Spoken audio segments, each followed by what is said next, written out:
네, 안녕하세요. 봉쌤입니다. 오늘은 시조에 대해서 설명을 할까 하는데요. 시조에 대해서 바로 설명하기 전에 시에 대해서 이야기를 한번 해볼게요.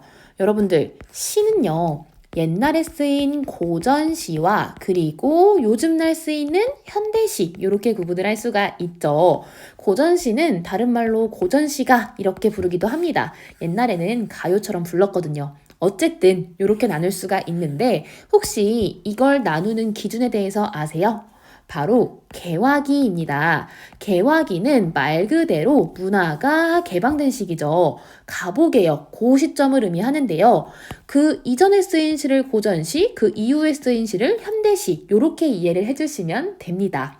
근데 혹시나 한국사에 아주 취약한 학생들이 있을까봐 조금 더 쉽게 설명해보자면 고전시는 한 조선 말까지 쓰인 시, 현대시는 일제강점기 그때부터 쓰인 시 이렇게 이해를 해주셔도 될 것 같습니다. 어쨌든 이렇게 시는 고전시와 현대시로 나뉘는데 그 중에서도 고전시에 대해서 조금 더 이야기를 해볼게요. 고전시는 다양한 하위 갈래들로 구성되어 있죠. 여러분들이 알고 있는 고전시 뭐가 있어? 고대가요 있죠, 고대가요. 고대가요는 이제 부족국가 시대부터 시작해서 삼국시대 초기까지 불린 노래가 고대가요고, 그리고 신라시대 때 가장 많이 향유되었던 향가도 있고, 그리고 고려시대 때 가장 많이 불렸던 고려가요도 있고, 기타 등등 많습니다. 그 중에서도 우리가 오늘 배울 시조는 언제 쓰였을까요? 바로 고려 말부터 쓰이기 시작해서 조선시대 때 가장 많이 향유되었고 요즘 날에도 쓰입니다. 여러분들은 조선시대가 가장 피크였다. 요거 알아두시면 돼요. 쌤이 시조에 대해서 바로 설명하는 것보다 이렇게 흐름 한번 이야기하고 시작하면 여러분들이 이해에 조금 더 도움이 될 듯하여 한번 설명해봤고요. 바로 이제 한번 시조에 대해서 디테일하게 공부를 한번 해봅시다. 시조의 특징은 어쩌고저쩌고 적어놨는데요. 쌤이 옆에 가서 설명해보도록 할게요. 자, 시조는요, 이렇게 딱 보면요, 세 줄입니다. 이 세 줄에 첫 번째 줄을 초장, 두 번째 줄은 중장, 세 번째 줄을 종장이라고 하는데요. 요걸 합쳐서 3장이라고 하는 겁니다. 그래서 시조 얘기할 때 맨날 3장 6구 45자 내외 이 얘기 나오잖아요. 바로 3장이 요런 뜻입니다. 그 다음에는 우리 음보를 확인해 볼 건데요. 음보는 말의 보폭입니다. 말의 호흡의 단위예요. 띄어쓰기 단위 아닙니다. 그럼 우리 음보 확인해 볼까요?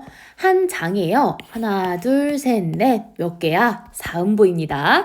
그런데 이 4음보 중에서 이 두 개의 음보를 우리가 묶어서 1구라고 하거든요. 그럼 시조는 총 몇 구예요? 하나, 둘, 셋, 넷, 다, 여섯 개의 구죠. 그래서 3장 6구 요 얘기하는 겁니다. 이제 좀 이해가 되시나요? 그 다음 볼게요. 이번에는요, 음수에 대해서 살펴볼 건데요. 음수율, 글자 수를 의미하는데, 시조는 보통 세 글자, 네 글자, 네 글자, 네 글자 이렇게 3, 4조나 4, 4조의 형식을 취하고 있는데요. 플러스 마이너스 가능합니다. 완벽하게 지켜지진 않아요. 중장도 마찬가지입니다. 세 글자, 네 글자거나 또는 네 글자, 네 글자거나 뭐 가끔 세 글자일 수도 있고 가끔 두 글자일 때도 있고 다섯 글자일 때도 있고 오케이? 자, 근데요. 이 종장의 첫 음보는 좀 엄격해요. 얘는요. 3음절 세 글자로 고정되어 있는 편이에요. 그래서 얘는 아주 중요한 특징이니 꼭 살펴보도록 하고요. 그리고 보통 종장은 3, 5, 4, 3의 음수율을 가지고 있습니다.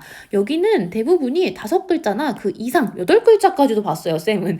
이렇게 고정되어 있는 편이다 라고 봐주시면 되겠습니다.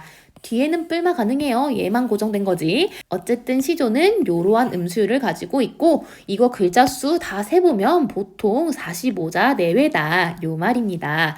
여러분들 시조의 특징 이해 가셨나요? 3장 6구 45자 내외 종장의 첫 음보는 3음절, 세 글자, 4음보, 3, 4조 또는 4, 4조의 음수율. 끝. 종류 가겠습니다. 여러분들 쌤이 방금 설명했던 시조가 가장 평범한 형태인 평시조예요. 3장 6구 45자 내외의 글자로 구성된 형태가 정해져 있는 시 됐죠? 이러한 평시조는 누가 많이 썼을까요? 누가 많이 향유했을까요? 바로 양반과 기녀입니다. 평민도 쓰긴 했거든요. 근데 이 양반이랑 기녀가 좀 압도적으로 많아서 묻혔어. 그래도 쓰긴 썼습니다. 평시조는 다양한 계층이 향유한 갈래다. 요거 알아두면 되고요. 그 다음에는 연시조 볼게요. 연시조는 평시조가 두 수 이상 모여 한 작품을 이룬 시 이렇게 적혀 있는데 수는요 시조를 세는 단위예요. 한마디로 말해서 연시조는 이렇게 평시조가 연결되어 있는 형태입니다. 그리고 연시조 넣으면 옆에 이렇게 제1수 2수 이렇게 적혀 있어요. 여러분들이 딱 보면 아 이거 연시조다 확인할 수 있을 겁니다. 이러한 연시조는 누가 많이 썼을까요? 네, 연시조는 양반이 많이 썼다. 요거 알아두시고요. 그 다음에 어시조랑 사설시조 설명할 건데요. 그 중에서도 사설시조 먼저 설명하겠습니다. 사설시조는 이 평시조에서 초장, 중장이 제한 없이 길며 종장도 길어진 시조라고 여기에 적혀 있는데 요렇게 확인을 해주시면 돼요. 초장, 중장, 종장 중에서 2장 이상이 제약 없이 길다. 다 길 수도 있고 2장만 길 수도 있고 그러한 형태가 바로 사설시조거든요. 근데 왜 평시조의 형태가 파괴된 사설시조가 나타나는지를 여러분들이 알고 있어야 합니다. 아까 쌤이 평시조는 누가 많이 썼다고 했어? 양반이 많이 썼다 이렇게 설명을 했죠. 그렇게 조선 초기에는 양반들이 이러한 평시조를 많이 쓰고 있었어. 근데 시간이 흘러서 이제 임진왜란도 터지고 병자호란도 터지고 이거 두 개 묶어서 이제 양란이라고 하거든요. 이 양란이 터지고 백성들이 평민들이 너무 먹고 살기 힘들어진 거예요. 그래서 이 양반들 시 쓰는 거 너무 꼴사 나온 거야. 그래서 이 양반이 쓰는 평시조의 형태를 파괴한 시조를 만들어보자, 반항하자 요러한 취지에서 만들어진 게 바로 사설시조다 알아두시면 되는데요. 근데 사설시조는요 평시조의 형태를 완벽하게 파괴하지 못했어. 왜? 이 종장의 첫음보가 삼음절로 고정되어 있는 건 똑같아요. 그래서 완벽하게 완전히 파괴했다 이런 말 나오면 틀립니다. 어쨌든 이러한 사설시조 이해하셨나요? 네, 그럼 사설시조 누가 많이 썼겠어? 평민이 많이 썼습니다. 어쩌다 가끔 양반이 쓴 사설시조도 있어요. 근데 평민이 압도적이다 요거 알아두면 되고요. 어시조는 평시조랑 사설시조의 그 중간이라고 생각해 주시면 돼요. 얘만큼 파괴되진 않은 형태? 그렇게 알아두시면 되겠습니다. 종류까지 이해되셨나요? 그럼 바로 우리 작가로 넘어갈 건데요. 아까 쌤이 시조는 양반도 쓰고 기녀도 쓰고 평민도 썼다 이렇게 설명을 했었죠. 양반이 쓰면 어떤 내용을 담았는지, 기녀는 어떤 내용, 평민은 어떤 내용 요거 살펴볼 건데요.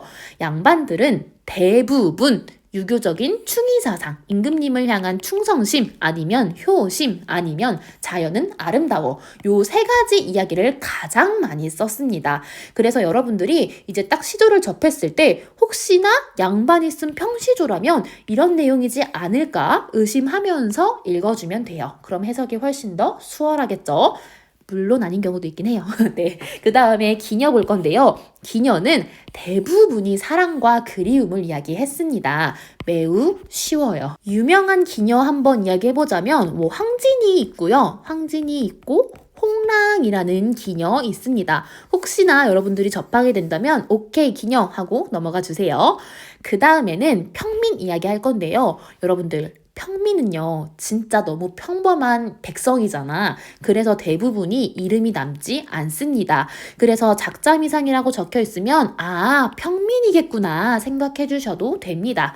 양반들은 대부분 이름이 있어요. 어쨌든 평민들은 어떤 이야기를 했을까요? 평민은 여러분들이 얘기해 보세요. 뭐 얘기했을 것 같아요? 사랑 얘기했겠지. 또는 누군가 비판했겠지. 윗사람들 먹고 살기 힘들어. 그치? 탐관오리들 비판한 내용이 많고 또는 삶에 대한 이야기. 요 세 가지 패턴이 가장 많이 등장합니다.